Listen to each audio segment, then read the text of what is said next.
सन्मान्य सत श्री अकाल। वाहेगुरु जी का खालसा, वाहेगुरु जी की फतह।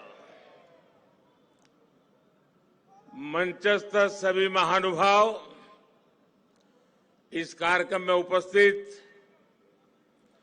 सभी देवियों और सज्जनों और वर्चुअली दुनिया भर से जुड़े हुए सभी महानुभाव, गुरु तेग बहादुर साहब के 400वें प्रकाश पर्व को समर्पित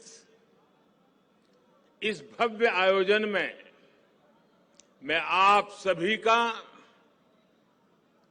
हृदय से स्वागत करता हूं। अभी शबद कीर्तन सुनकर जो शांति मिली वो शब्दों में अभिव्यक्त करना मुश्किल है।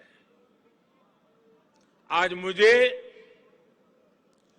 गुरु को समर्पित स्मारक डाक टिकट और सिक्के के विमोचन का भी सौभाग्य मिला है। मैं इसे हमारे गुरुओं की विशेष कृपा मानता हूं। इसके पहले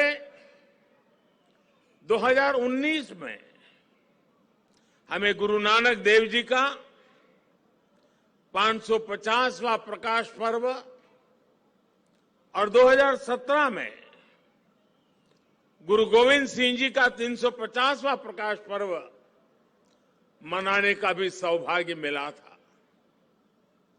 मुझे खुशी है कि आज हमारा देश पूरी निष्ठा के साथ हमारे गुरुओं के आदर्शों पर आगे बढ़ रहा है। मैं इस पुण्य अवसर पर सभी 10 गुरुओं के चरणों में आदरपूर्वक नमन करता हूं।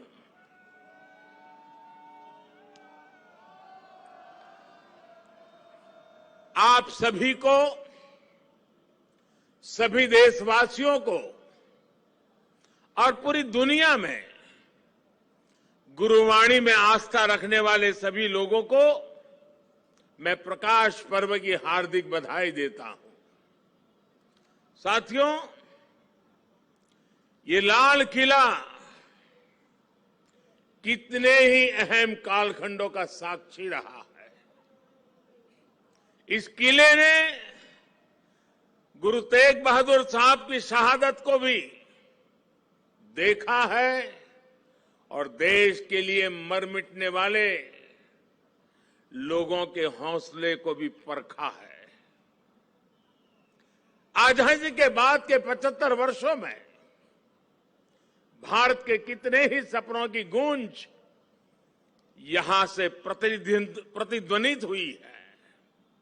इसलिए आजादी के अमृत महोत्सव के दौरान लाल किले पर हो रहा ये आयोजन बहुत विशेष हो गया है। साथियों, हम आज जहां हैं,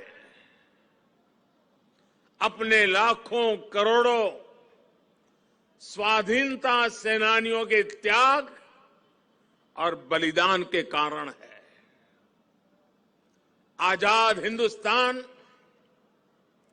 अपने फैसले खुद करने वाला हिंदुस्तान, लोकतांत्रिक हिंदुस्तान, दुनिया में परोपकार का संदेश पहुंचाने वाला हिंदुस्तान, ऐसे हिंदुस्तान के सपने को पूरा होते देखने के लिए कोटि कोटि लोगों ने खुद को खपा दिया। ये भारत भूमि सिर्फ एक देश ही नहीं है, बल्कि हमारी महान विरासत है, महान परंपरा है। इसे हमारे ऋषियों, मुनियों, गुरुओं ने सैकड़ों हजारों सालों की तपस्या से सींचा है, उसके विचारों से समृद्ध किया है। इसी परंपरा के सम्मान के लिए, उसकी पहचान की रक्षा के लिए दसों गुरुओं ने अपना जीवन समर्पित कर दिया था। इसलिए साथियों, सैकड़ों काल की गुलामी से मुक्ति को, भारत की आजादी को, भारत की आध्यात्मिक और सांस्कृतिक यात्रा से अलग करके नहीं देखा जा सकता। इसलिए आज देश आजादी के अमृत महोत्सव को और गुरु तेग बहादुर साहब के 400वें प्रकाश पर्व को एक साथ मना रहा है, एक जैसे संकल्पों के साथ मना रहा है। साथियों, हमारे गुरुओं ने हमेशा ज्ञान और अध्यात्म के साथ ही समाज और संस्कृति की जिम्मेदारी उठाई। उन्होंने शक्ति को सेवा का माध्यम बनाया। जब गुरु तेग बहादुर साहब का जन्म हुआ था तो गुरु पिता ने कहा था, दिन रक्ष संकट हरण, दिन रक्ष संकट हरण, यानी ये बालक एक महान आत्मा है, ये दिन दुखियों की रक्षा करने वाला, संकट को हरने वाला है। इसलिए श्री हरगोविंद साहब ने उनका नाम त्यागमल रखा। यही त्याग गुरु तेग बहादुर साहब ने अपने जीवन में चरितार्थ भी करके दिखाया। गुरु गोविंद सिंह जी ने तो उनके बारे में लिखा है, तेग बहादुर सिमरिये घर नौ निधि आवे धाई, सब थाई होई सहाय। अर्थात गुरु तेग बहादुर जी के सुमिरन से ही सभी सिद्धियां अपने आप प्रकट होने लगती हैं। गुरु तेग बहादुर जी का ऐसा अद्भुत आध्यात्मिक व्यक्तित्व था, वो ऐसी विलक्षण प्रतिभा के धनी थे। साथियों, यहां लाल किले के पास, यहीं पर गुरु तेग बहादुर जी के अमर बलिदान का प्रतीक गुरुद्वारा शीशगंज साहब भी है। ये पवित्र गुरुद्वारा हमें याद दिलाता है कि हमारी महान संस्कृति की रक्षा के लिए गुरु तेग बहादुर जी का बलिदान कितना बड़ा था। उस समय देश में मजहबी कट्टरता की आंधी आई थी। धर्म को दर्शन, विज्ञान और आत्मशोध का विषय मानने वाले हमारे हिंदुस्तान के सामने ऐसे लोग थे जिन्होंने धर्म के नाम पर हिंसा और अत्याचार की पराकाष्ठा कर दी थी। उस समय भारत को अपनी पहचान बचाने के लिए एक बड़ी उम्मीद गुरु तेग बहादुर साहब के रूप में दिखी थी। औरंगजेब की आतताई सोच के सामने उस समय गुरु तेग बहादुर जी हिंदवी चादर बनकर, एक चट्टान बनकर खड़े हो गए थे। इतिहास गवाह है कि वर्तमान समय गवाह है और ये लाल किला भी गवाह है कि औरंगजेब और उसके जैसे अत्याचारियों ने भले ही अनेकों सिरों को धड़ से अलग करा, लेकिन हमारी आस्था को वो हमसे अलग नहीं कर सका।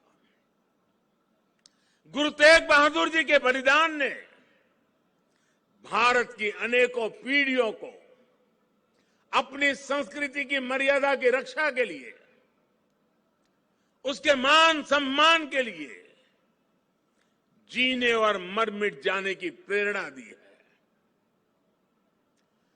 बड़ी बड़ी सत्ताएं मिट गई, बड़े बड़े तूफान शांत हो गए, लेकिन भारत आज भी अमर खड़ा है। भारत आगे बढ़ रहा है। आज एक बार फिर दुनिया भारत की तरफ देख रही है।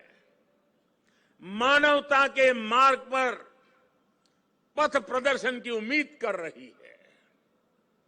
गुरु तेग बहादुर जी का आशीर्वाद हम नए भारत के आभामंडल में हर और महसूस कर सकते हैं।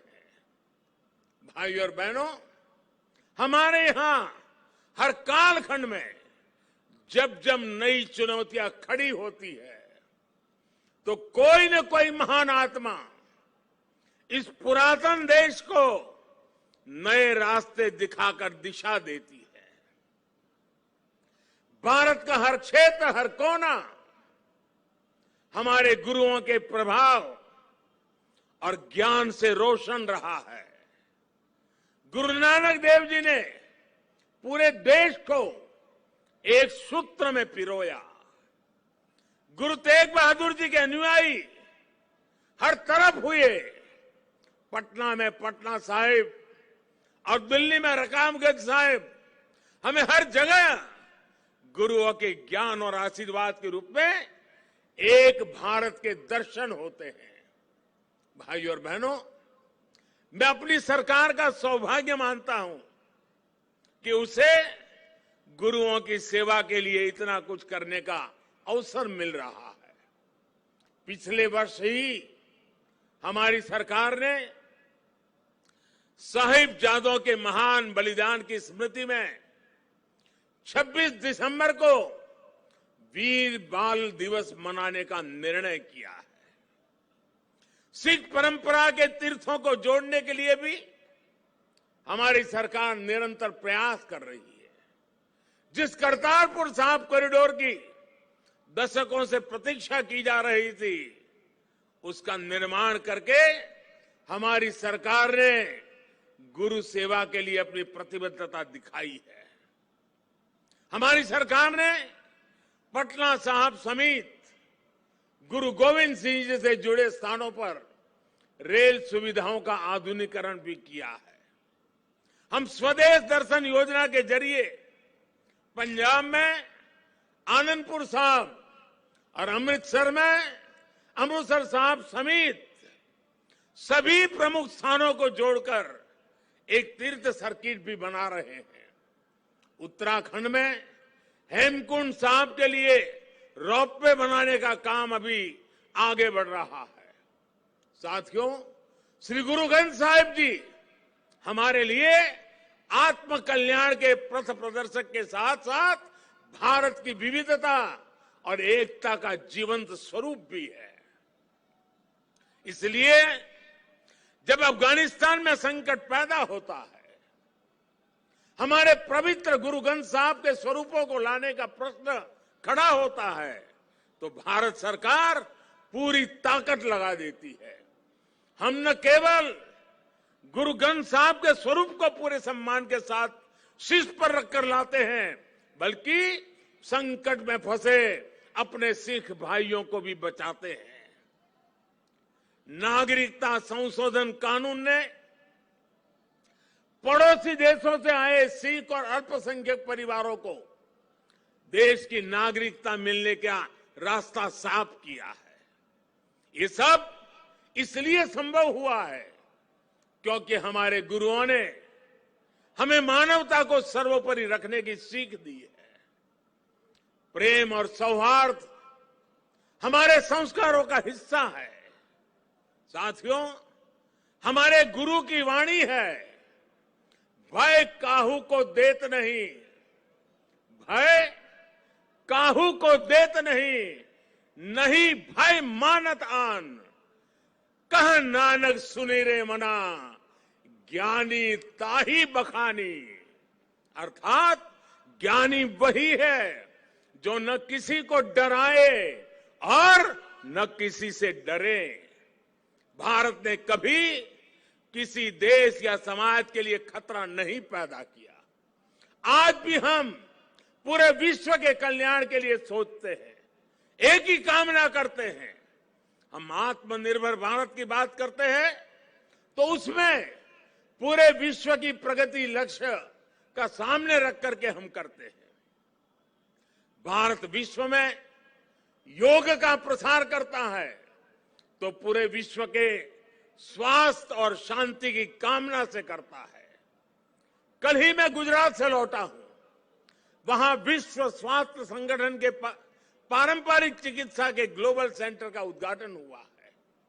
अब भारत विश्व के कोने कोने तक पारंपरिक चिकित्सा का लाभ पहुंचाएगा, लोगों के स्वास्थ्य को सुधारने में अहम भूमिका निभाएगा। साथियों, आज का भारत वैश्विक द्वंद्वों के बीच भी पूरी स्थिरता के साथ शांति के लिए प्रयास करता है, काम करता है।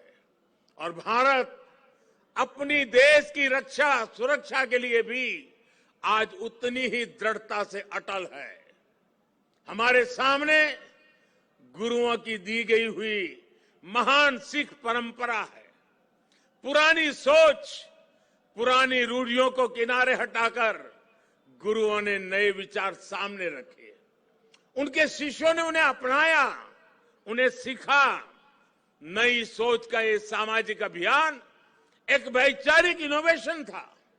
इसलिए नई सोच, सतत परिश्रम और 100% समर्पण ये आज भी हमारे सिख समाज की पहचान है। आजादी के अमृत महोत्सव में आज देश का भी यही संकल्प है। हमें अपनी पहचान पर गर्व करना है, हमें लोकल पर गर्व करना है, आत्मनिर्भर भारत का निर्माण करना है। हमें एक ऐसा भारत बनाना है जिसका सामर्थ्य दुनिया देखे, जो दुनिया को नई ऊंचाई पर ले जाए। देश का विकास, देश की तेज प्रगति, ये हम सबका कर्तव्य है। इसके लिए सबके प्रयास की जरूरत है। मुझे पूरा भरोसा है कि गुरुओं के आशीर्वाद से भारत अपने गौरव के शिखर तक पहुंचेगा। जब हम आजादी के 100 साल मनाएंगे तो एक नया भारत हमारे सामने होगा। गुरु तेग बहादुर जी कहते थे, साधो साधो गोविंद के गुण गाओ, मानस जन्म अमोल कपायो, व्यर्था काहे गवाऊं। इसी भावना के साथ हमें अपने जीवन का प्रत्येक क्षण देश के लिए लगाना है, देश के लिए समर्पित कर देना है। हम सभी मिलकर देश को विकास की नई ऊंचाई पर ले जाएंगे। इसी विश्वास के साथ आप सभी को एक बार फिर हार्दिक शुभकामनाएं देता हूं। वाहेगुरु जी का खालसा,